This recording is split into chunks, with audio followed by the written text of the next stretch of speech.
I wanted to give you guys a quick update on our seedlings, as well as some tips and some things that we've learned in now our second year of starting our own seeds.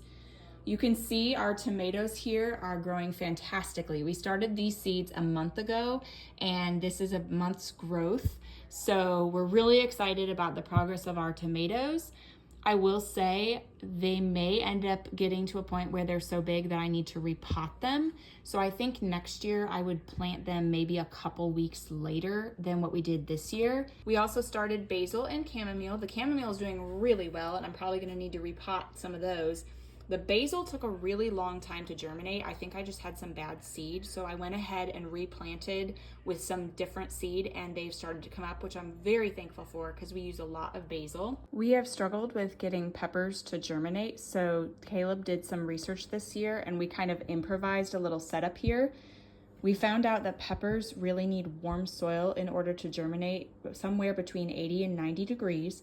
So we put a heating pad here with a towel on top, and then put these containers with our seeds and covered the whole thing with plastic wrap for a few days to allow the moisture that the plants needed to germinate.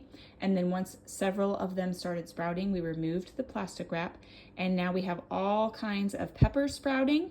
There is a difference between seed starting soil and potting soil, which I did not realize last year, and it put all of my plants much farther behind in their germination rate and in their ability to grow strong.